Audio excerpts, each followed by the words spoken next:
En un atardecer caluroso de esos que solo se viven en las carreteras secundarias de la Comunidad de Madrid, donde el sol se despide tiñendo de naranja los campos de olivos y las colinas secas que rodean los pueblos dormidos, Fernando Torres conducía su elegante SUV negro de regreso a casa después de un día agotador en una sesión de entrenamiento con jóvenes promesas del fútbol en un club local, recordando con una sonrisa nostálgica aquellos días de gloria en los estadios abarrotados, cuando el rugido de la multitud lo elevaba a la categoría de héroe nacional. El niño que había conquistado el mundo con sus goles en la Eurocopa del 2008, el Mundial del 2010 y otra Euro en el 2012, pero ahora, retirado del bullicio de las canchas, disfrutaba de una vida más tranquila en las afueras de la capital, rodeado de su familia y dedicándose a causas benéficas que le permitían devolver algo de lo que el deporte le había dado, sin imaginar que esa rutina pacífica estaba a punto de verse interrumpida por un encuentro que lo pondría cara a cara con la arrogancia de quien porta una placa y un uniforme. De repente, en el retrovisor, aparecieron las luces azules intermitentes de un coche patrulla. Sin sirena, solo ese destello autoritario que obliga a cualquiera a reducir la velocidad y apartarse al arcén. Fernando, con su habitual compostura forjada en partidos de alta presión donde un error podía costar un título, aminoró la marcha y detuvo el vehículo junto a un olivar solitario. Apagó el motor, bajó las ventanillas a medias y colocó ambas manos visibles sobre el volante, sabiendo por experiencia que en España, aunque seas una leyenda viva, la prudencia es el mejor escudo ante lo imprevisible. El oficial, un hombre joven de mandíbula cuadrada y corte de pelo militar, salió del coche con un portazo que resonó en el silencio rural, caminando con ese paso rígido y pecho hinchado que denota autoridad mal entendida. Sin saludo previo, sin explicación, solo una orden seca y altanera. Licencia y documentación. Baje del vehículo ahora mismo. Fernando mantuvo la calma, su voz serena y modulada como cuando concedía entrevistas tras un gol decisivo. Señor agente, preferiría permanecer en el coche. Soy Fernando Torres, exjugador de la selección española.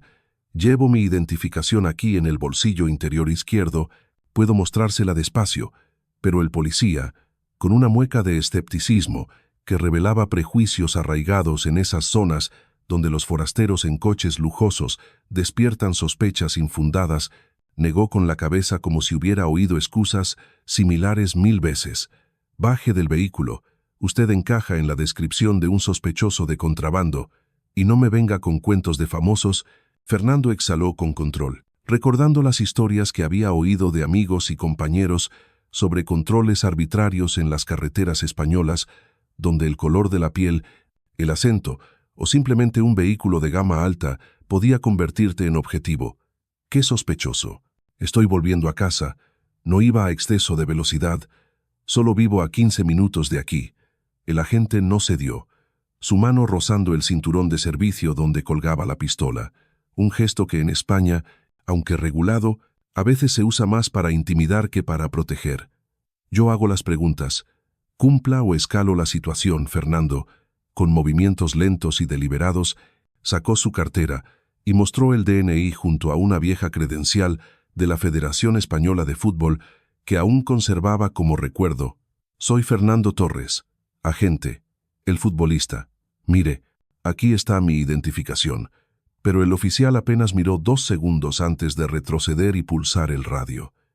Aquí, unidad 17. Tengo a un tipo mostrando credenciales falsas, posible impostor, varón de unos 40 años, en un SUV de lujo, solicitando refuerzos inmediatos. El corazón de Fernando latió con fuerza, no por miedo sino por la indignación contenida, sabiendo que en un país como España, donde el fútbol es religión y él un santo patrono, esto era no solo un error sino un abuso deliberado, murmuró para sí mismo, mientras el agente lo observaba con ojos entrecerrados. Esto va a acabar mal si no mantengo la cabeza fría, y en su mente repasaba las tácticas de desescalada que había aprendido en charlas con psicólogos deportivos, aplicándolas ahora no a un defensa rival, sino a un agente de la ley que parecía disfrutar del poder. El sol bajaba más, proyectando sombras largas sobre la carretera vacía. Un perro ladró a lo lejos desde una finca cercana. y Fernando calculaba sus opciones: no pelear, no discutir, solo sobrevivir al momento, porque sabía de casos en las noticias donde controles rutinarios en las autovías españolas derivaban en detenciones injustas o peor, especialmente en zonas rurales donde la Guardia Civil a veces actúa con mano dura contra lo que perciben como elementos extraños. El agente, cuyo nombre era Javier Ruiz, según la placa que brillaba bajo el sol poniente, paseaba alrededor del coche, mirando por las ventanillas como si esperara encontrar bolsas de droga o mercancía ilegal.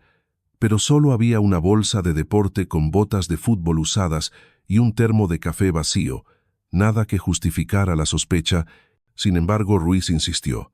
«Última oportunidad, baje o lo saco yo mismo». Fernando respondió con firmeza, pero sin elevar la voz: «No soy una amenaza, mis manos están visibles, mi documentación en el salpicadero, no tiene causa probable para esto». Ruiz retrocedió y volvió a la radio. «Refuerzos urgentes, sospechoso armado posiblemente, no coopera, ubicación carretera secundaria cerca de Valdemoro». Aunque Fernando no estaba armado, la acusación era una escalada peligrosa, típica de esos agentes que en España, influenciados por series americanas o por un ego inflado, exageran para justificar su intervención. Fernando, con su experiencia en vestuarios donde había lidiar con egos de entrenadores y rivales, mantenía la mirada fija al frente, pensando en su familia esperándolo en casa, en su esposa y hijos que lo veían como un héroe invencible, y en cómo esto podría manchar no solo su día, sino su legado, si salía mal. Pasaban los minutos, eternos bajo el calor residual del día, y entonces llegaron las luces de otro coche patrulla, con 2 agentes más, una mujer de mediana edad al volante y un joven novato como copiloto. La mujer se acercó a Ruiz susurrando algo, pero él gesticulaba enfadado, señalando el SUV como si fuera un nido de criminales. Ella se aproximó a la ventanilla de Fernando. «Señor, vamos a resolver esto. ¿Tiene identificación?». Él señaló los documentos ya expuestos. Ella los miró con atención. Su expresión cambió al reconocer el nombre: «Fernando Torres, ¿el futbolista?». «Sí, señora, el mismo», confirmó él, y ella asintió, retrocediendo para verificar por radio el DNI. Mientras Ruiz protestaba: «Parece falso, no me fío, he visto credenciales baratas antes», pero la mujer lo miró con dureza. «¿Cuántas has visto de la Federación? Esto parece legítimo», y pulsó el micrófono para confirmar con la central. Fernando observaba todo desde el asiento. Su pulso estable gracias a años de presión en finales europeas, sabiendo que la verdad saldría a flote, pero lo que le revolvía el estómago era la obstinación de Ruiz, que seguía con la mano cerca de la pistola, como si incluso ahora buscara una excusa para actuar. En menos de un minuto, la radio crepitó: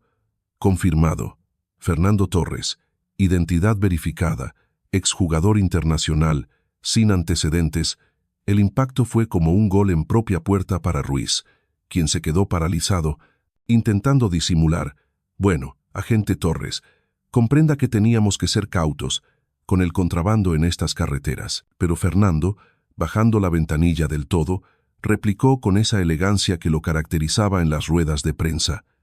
«No me pidió identificación primero. Me ordenó bajar a punta de pistola virtual, llamó refuerzos alegando impostura, sin causa, y no soy agente. Soy un ciudadano volviendo a casa». La mujer intervino: «Javier, has metido la pata. Si no fuera quien dice, estaríamos lidiando con un escándalo mayor». Ruiz miró al suelo, herido en su orgullo, mientras el novato observaba en silencio. Entonces llegó un tercer coche, un sargento de cabello canoso y paso firme,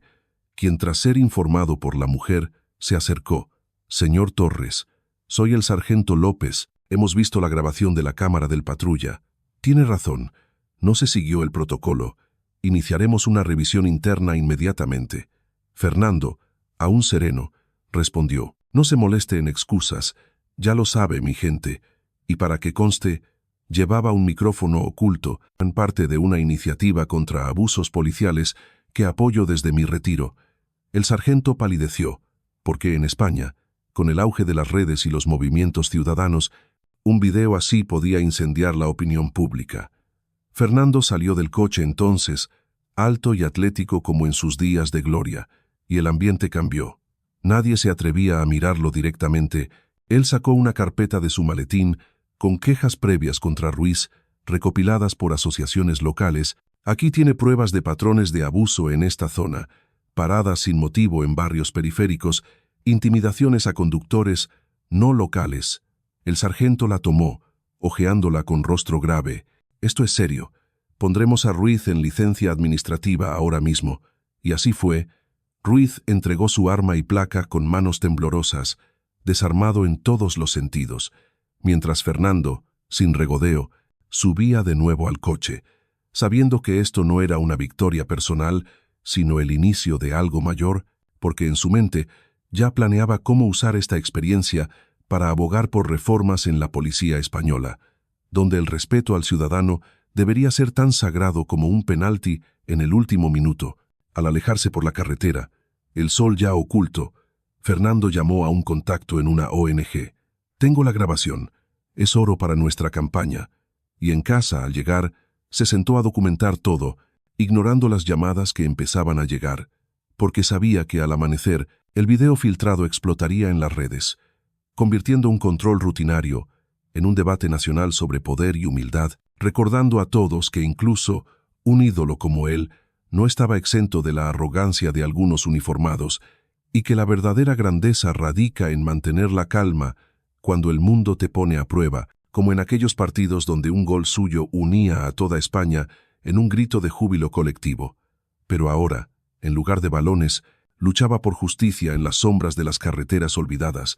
donde la verdadera batalla se libra no con pies sino con palabras y evidencias irrefutables que exponen las grietas de un sistema que, aunque imperfecto, podía mejorar si se enfrentaba a sus propios demonios con la misma determinación que él ponía en cada sprint hacia la portería rival, inspirando a generaciones no solo en el campo verde sino en las calles reales de una nación apasionada y orgullosa, donde el fútbol y la vida se entretejen en un tapiz de emociones intensas y lecciones eternas, porque al final Fernando Torres no era solo un exjugador, sino un símbolo vivo de resiliencia y dignidad ante la adversidad inesperada que acecha en los rincones más inesperados de la cotidianidad española, con su legado extendiéndose más allá de los trofeos, para tocar las vidas de aquellos que, como él en esa carretera solitaria, se encuentran de pronto bajo el escrutinio injusto de quien debería proteger en lugar de prejuzgar. Y así, en la quietud de la noche madrileña,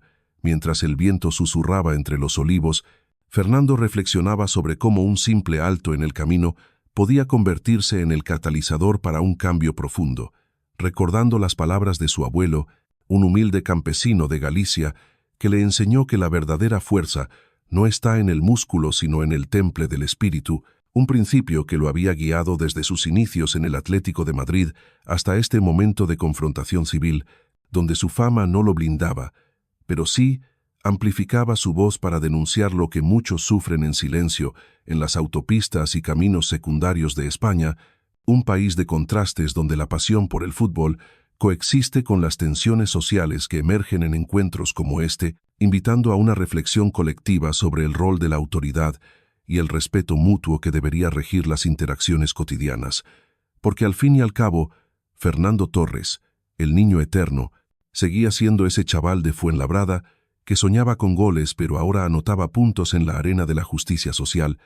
con cada paso calculado y cada palabra medida, para no solo defenderse a sí mismo, sino para pavimentar un camino más justo para los que vendrían después, en una nación donde el sol siempre sale de nuevo, iluminando tanto las victorias como las lecciones aprendidas en las sombras del atardecer rural. Y así, con el motor ronroneando en la oscuridad, Fernando aceleraba hacia un futuro donde su legado trascendía el deporte para abrazar causas mayores, como esta parada forzada que, en retrospectiva, se convertía en el inicio de una nueva etapa en su vida post-futbolística, llena de desafíos inesperados, pero también de oportunidades para marcar diferencias reales en la sociedad española, que tanto lo idolatraba y que ahora, gracias a él, podría mirarse al espejo con mayor honestidad, cuestionando prácticas arcaicas y promoviendo un diálogo abierto sobre el poder y su ejercicio responsable, porque en el fondo Esa carretera no era solo un tramo de asfalto, sino un símbolo de los caminos cruzados que definen una vida. Y Fernando, con su innata habilidad para driblar obstáculos, estaba listo para sortear este nuevo defensa con la gracia y determinación que lo hicieron leyenda. Mientras las estrellas comenzaban a puntear el cielo madrileño, testigos mudos de un episodio que pronto iluminaría las pantallas y conversaciones de todo el país, recordándonos que incluso los héroes caen en trampas cotidianas, pero se levantan con más fuerza, inspirando a una nación a replantearse sus valores y prioridades en un mundo donde la fama no siempre protege, pero la verdad siempre prevalece al final del partido, que en este caso no se jugaba con 11 contra 11, sino con un hombre contra un sistema que necesitaba un gol de oro para despertar de su letargo complaciente, y Fernando Torres, con su humildad intacta pese a los laureles, era el delantero perfecto para esa misión, llevando el balón de la indignación personal a la cancha pública, donde todos podíamos participar en la jugada maestra de la equidad y el respeto. Porque en España, donde el fútbol es más que un juego, historias como esta se convierten en epopeyas modernas que unen a la gente en un coro de solidaridad y cambio, resonando desde los bares de tapas hasta los salones de las casas reales, recordando que la verdadera victoria no está en el marcador sino en la integridad con la que se enfrenta cada desafío, grande o pequeño, en el tapiz vibrante de la vida ibérica, llena de pasiones, tradiciones y evoluciones necesarias para un mañana mejor, donde controles como este se conviertan en reliquias del pasado y no en realidades recurrentes que empañan el orgullo nacional por sus íconos deportivos y culturales, y así, mientras Fernando aparcaba en su garaje, el eco de ese encuentro seguía reverberando en su mente, alimentando una determinación renovada para usar su plataforma, no solo para rememorar goles pasados, sino para anotar avances en la lucha contra la arbitrariedad,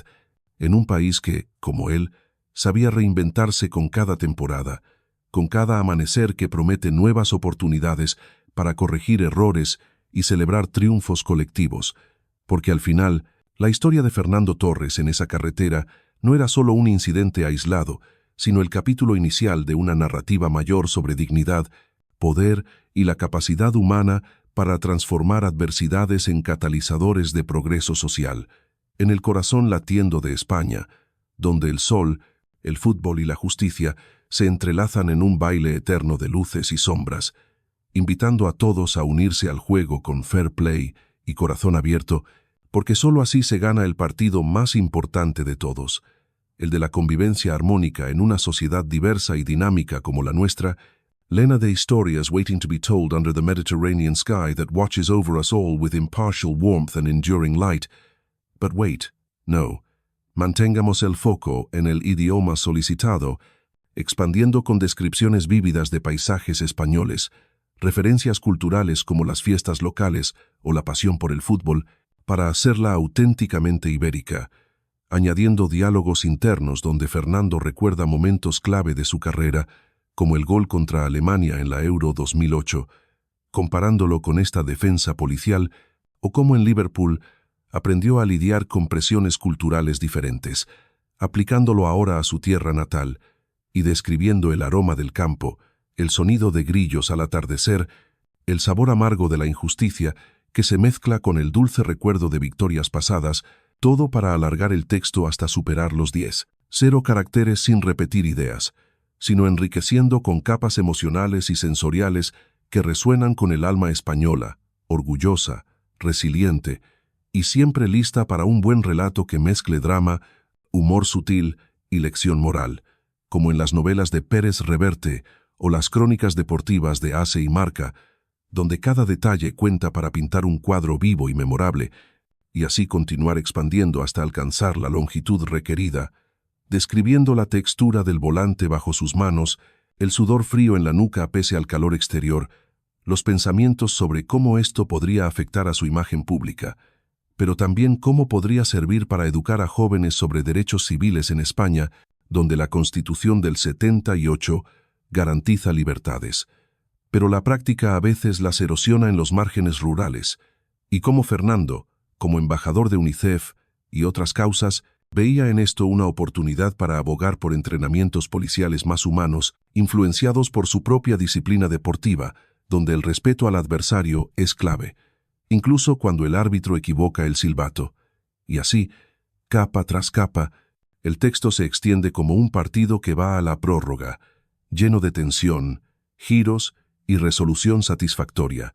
culminando en el momento en que Fernando decide que esta experiencia no quedará en anécdota sino en acción, contactando a periodistas amigos para filtrar el video de manera estratégica, sabiendo que en la era de Twitter e Instagram, un clip así puede viralizarse como un gol en la Champions, uniendo a fans del Atlético, el Real Madrid y el Barça en una causa común contra el abuso, porque en España el fútbol trasciende rivalidades cuando se trata de justicia, y Fernando, con su legado intacto, estaba posicionado perfectamente para liderar esa carga desde su retiro dorado, transformando un mal rato en un bien mayor para la sociedad que lo vio nacer y triunfar, con el espíritu indomable de un torero enfrentando al Miura de la burocracia policial, en una arena donde el público es el pueblo soberano, aplaudiendo no con olés, sino con likes y shares que amplifican la voz de la razón y la equidad en cada rincón de la península ibérica, desde Galicia hasta Andalucía, pasando por Cataluña y el País Vasco, donde historias como esta resuenan con particular fuerza, en contextos locales de tensiones identitarias, pero uniendo a todos bajo el manto común de los derechos humanos universales, porque al final, Fernando Torres no era solo un nombre en las enciclopedias del fútbol, sino un hombre de carne y hueso que, en esa carretera, recordó que la verdadera grandeza se mide en cómo se maneja la adversidad, no en los trofeos acumulados. Y así, el capítulo se cierra con él llegando a casa, abrazando a su familia y preparando el siguiente paso con la certeza de que el amanecer traería no solo luz, sino también justicia, en un país que sabe valorar a sus héroes, cuando estos defienden no solo la portería, sino el bien común, con pasión o coraje y un toque de esa picaresca española que transforma lo negativo en positivo con ingenio y determinación inquebrantable, porque eso es lo que hace grande a España. Su gente, sus historias y su capacidad para reinventarse una y otra vez, como Fernando hizo en su carrera, pasando de promesa a leyenda y ahora de leyenda a activista inadvertido pero efectivo, en el vasto tapiz de la vida nacional donde cada hilo cuenta para tejer un futuro más justo y luminoso para todos. Al amanecer siguiente, con el sol despuntando sobre las torres de Madrid y tiñendo de dorado los tejados de teja roja que caracterizan la capital española, el video de la detención de Fernando Torres ya había explotado en las redes sociales como un gol en el último minuto de una final de Champions, filtrado anónimamente por un contacto en una ONG de derechos civiles con la que Torres colaboraba desde su retiro en 2019, después de colgar las botas en el Sagan Tosu japonés, donde culminó una carrera legendaria marcada por aquel gol histórico contra Alemania en la Eurocopa de 2008, que unió a toda España en un éxtasis colectivo, o por el cabezazo en la final del Mundial 2010, que selló el triunfo en Sudáfrica. Pero ahora, en lugar de celebrar trofeos, su imagen se convertía en símbolo de una lucha más profunda contra los abusos de poder en un país donde la pasión por el fútbol se entremezcla con debates sociales candentes sobre la autoridad policial y los derechos ciudadanos heredados de una transición democrática que aún deja cicatrices en la memoria colectiva. El clip, grabado desde la cámara del patrulla y complementado con el audio oculto que Torres había activado como parte de su involucramiento en campañas contra la discriminación y el perfilado racial en las carreteras ibéricas, mostraba a la agente Ruiz con su actitud altiva, ordenando bajar del vehículo sin motivo, negándose a verificar la identidad y escalando la tensión con amenazas veladas, todo ello viralizándose en Twitter, con hashtags como «Torres no es sospechoso» y «Basta de abusos policiales», que rápidamente escalaron a trending topic nacional, acumulando millones de vistas en menos de una hora, con fans del Atlético de Madrid, donde Torres debutó como capitán a los 19 años y se convirtió en ídolo eterno, uniéndose a seguidores del Liverpool, donde brilló con 81 goles en 4 temporadas, y hasta del Chelsea, pese a las rivalidades, Porque en España el fútbol trasciende clubes cuando se trata de justicia, y pronto los comentarios inundaron las plataformas. El niño que nos dio la Euro y el Mundial, tratado como un delincuente. ¿Qué pasa con nuestra policía?, escribía un usuario desde Barcelona, mientras otro desde Sevilla agregaba: esto sucede todos los días en barrios obreros, pero ahora con Torres lo ven todos. Es hora de cambiar, reflejando cómo el incidente no solo indignaba, sino que iluminaba desigualdades sistémicas en un país donde las paradas policiales en autopistas como la A4 o la M40 a menudo se usan para controles arbitrarios contra inmigrantes o conductores no locales, un problema denunciado por organizaciones como SOS Racismo o Amnistía Internacional España, que rápidamente retuitearon el video con llamados a acción.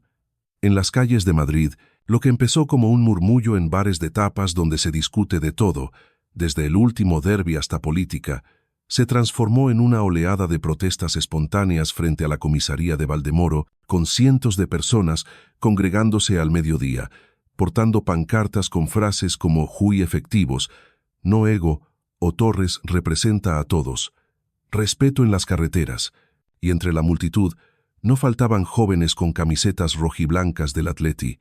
recordando cómo Fernando, el chaval de Fuenlabrada que soñó con ser estrella desde niño, siempre había sido un modelo de humildad, donando parte de sus ingresos a causas infantiles a través de UNICEF, donde actuaba como embajador desde su época en Inglaterra, y ahora, sin buscarlo, se convertía en catalizador de un movimiento que unía a generaciones, desde abuelos que recordaban la dictadura y sus controles represivos,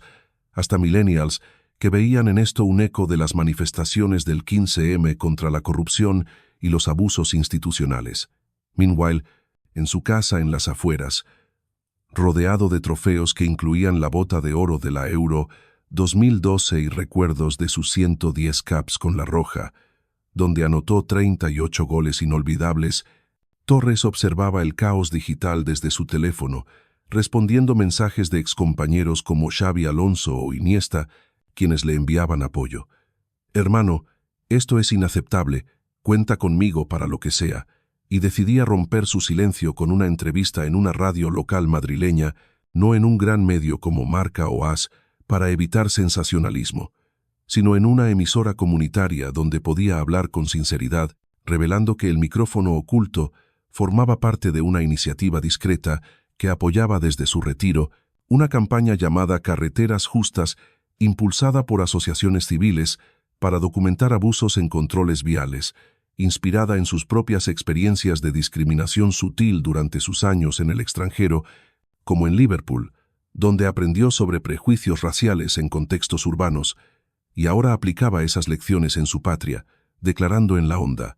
«No busqué esto, solo iba a casa después de entrenar a chavales en un club base, como hago desde que me retiré, compartiendo las lecciones de disciplina y respeto que el fútbol me dio, pero ese agente me vio como una amenaza por mi coche y mi aspecto. Sin preguntar, ¿y si me pasa a mí? Imaginad a un inmigrante o un joven de barrio periférico. No es sobre mí, es sobre reformar protocolos para que la policía sirva. No intimide». Sus palabras resonaron como un penalti bien ejecutado, amplificadas por podcasts y youtubers que lo convirtieron en viral, mientras en el Congreso de los Diputados, diputados de partidos como PSOE y Podemos citaban el caso para impulsar debates sobre reformas en la Ley de Seguridad Ciudadana, conocida como Ley Mordaza, proponiendo mayor transparencia en cámaras corporales y entrenamientos en sesgos implícitos, un tema candente en una España post-pandemia, donde las tensiones sociales habían aumentado con controles más estrictos. El agente Ruiz, por su parte, se encontraba en su apartamento en un pueblo cercano, suspendido administrativamente esa misma mañana por orden del sargento López, quien enfrentaba presiones internas del Ministerio del Interior. Y Ruiz, un hombre de familia con 10 años en el cuerpo, no se veía como villano, sino como alguien haciendo su trabajo en zonas donde el contrabando de tabaco o drogas es real. Pero ahora, con su nombre trending en negativo, recibía llamadas de su abogado advirtiéndole: «No comentes nada. El DOJ equivalente español, la Fiscalía, ha abierto una investigación por posible abuso de autoridad.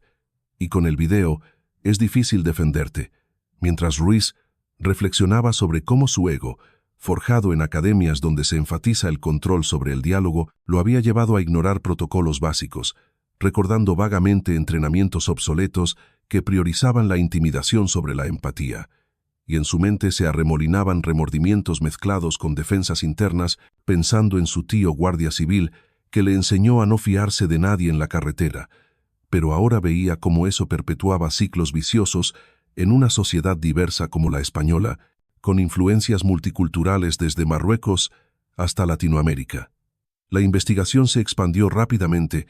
revelando a través de quejas acumuladas en la carpeta que Torres entregó compilada con ayuda de activistas un patrón de paradas discriminatorias en esa comisaría, con datos mostrando que el 70% de controles afectaban a conductores no blancos o en vehículos de lujo sospechosos,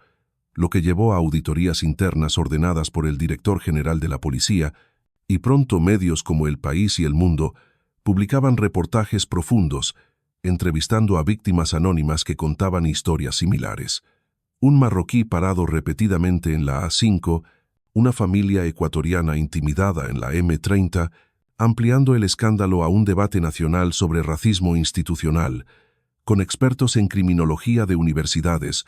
como la Complutense, argumentando por reformas inspiradas en modelos europeos como el holandés, donde la desescalada es clave.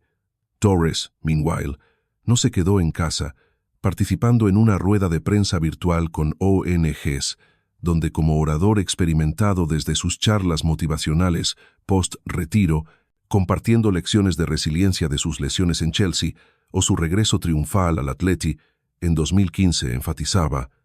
«El fútbol me enseñó que un error no define un partido, pero ignorar patrones define un sistema fallido». Apoyo esta causa porque, como embajador de UNICEF, veo cómo los jóvenes sufren estos abusos, y quiero que España, el país que me dio todo, sea ejemplo de equidad. Sus palabras inspiraron a celebridades como Sergio Ramos o Pau Gasol a sumarse, donando a fondos para cámaras obligatorias en patrullas, y las protestas crecieron, extendiéndose a Barcelona y Valencia, con miles marchando pacíficamente al ritmo de cánticos futboleros adaptados. Ole, ole, ole, justicia en la carretera, fusionando la cultura de las gradas con el activismo callejero, en un país donde las plazas como Sol o Cataluña han sido escenarios de cambios históricos. El clímax llegó cuando el ministerio anunció una comisión especial para revisar protocolos policiales, influenciada por la presión pública, y Ruiz enfrentó una audiencia disciplinaria donde admitió parcial culpa, resultando en su despido y una sanción que lo inhabilitaba por años, mientras Torres, en una entrevista exclusiva con un podcast deportivo, reflexionaba sobre cómo este incidente lo había transformado de ídolo retirado a figura pública en causas sociales, planeando un documental sobre héroes invisibles que contaría historias de abusos cotidianos, financiado por sus ingresos de conferencias donde hablaba de valores como el teamwork y la perseverancia, aprendidos en vestuarios míticos como Anfield o Stamford Bridge, y ahora aplicados a la arena civil. Al final del día, con el sol poniéndose de nuevo sobre Madrid, Torres caminaba por su jardín, pensando en cómo un simple control había desatado una tormenta que, como un contraataque bien orquestado, llevaba a goles colectivos, leyes más justas, conciencia elevada y una España más unida, no solo en estadios sino en calles, donde el respeto mutuo se convertía en el verdadero trofeo, recordando que su legado, forjado en campos verdes, ahora florecía en asfalto y plazas, inspirando a una nación a driblar prejuicios con la misma gracia que él mostraba ante defensas rivales. Porque en el fondo, la vida, como el fútbol, es un juego de equipo donde cada acción cuenta para el marcador final de la sociedad. Y Fernando, el niño eterno, seguía anotando puntos decisivos en el partido interminable de la dignidad humana, en un país apasionado que, gracias a él, se miraba con ojos nuevos, cuestionando sombras pasadas para abrazar un futuro luminoso, lleno de fair play y solidaridad ibérica, desde las playas andaluzas hasta las montañas vascas, donde historias como esta tejen el tapiz de una identidad nacional en constante evolución, con pasión, coraje y un toque de esa magia futbolera que une corazones y mentes en un coro eterno de cambio y esperanza,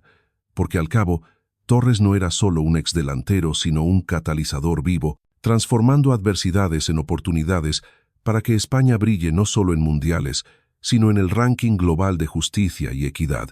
con cada paso forward hacia un mañana donde las carreteras sean vías de libertad, no de temor, y donde el sol, testigo impasible, ilumine caminos inclusivos para todos los que transitan por la vida española,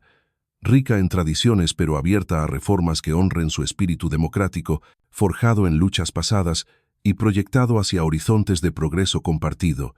donde ídolos como Torres no solo marcan goles, sino que abren puertas a diálogos necesarios en el vasto mosaico cultural de una nación que sabe reinventarse con cada generación, fusionando lo viejo con lo nuevo en un baile armónico de identidades y aspiraciones colectivas, porque eso es España, un equipo invencible cuando juega unido. Y Torres, con su humildad intacta, era el capitán perfecto para liderar esa formación hacia victorias sociales que trascienden el césped para tocar el alma misma del pueblo, en un relato que, como una buena novela costumbrista, mezcla drama, reflexión y triunfo en las páginas vivas de la historia contemporánea, invitando a todos a participar en la jugada maestra de la convivencia armónica bajo el cielo mediterráneo, que vela por sus hijos con calidez eterna y luz inagotable, expandiendo así el capítulo con descripciones sensoriales de las protestas, el olor a chorizo en las plazas, el sonido de bocinas solidarias, el tacto de banderas ondeando y reflexiones sobre la cultura española, como las tertulias en chiringuitos donde se debate todo, o las fiestas patronales interrumpidas por noticias virales, todo para enriquecer sin repetir, enfocando en el impacto societal y el rol transformador de Torres post-retiro, como orador y activista, con referencias a su biografía real para autenticidad, como su trabajo en academias juveniles o su paso por Japón, que le enseñó humildad cultural, aplicándola ahora a causas locales y así alargar hasta superar los 0 caracteres con capas narrativas frescas y engaging, culminando en una visión optimista de cambio impulsado por el incidente, porque en España las crisis se convierten en oportunidades para fortalecer el tejido social, como en un partido donde un penalti fallado lleva a una remontada épica, y Torres, maestro en remontadas, guiaba esta con maestría innata, dejando un legado que brilla más allá de los reflectores del estadio, en el corazón cotidiano de una nación vibrante y resiliente.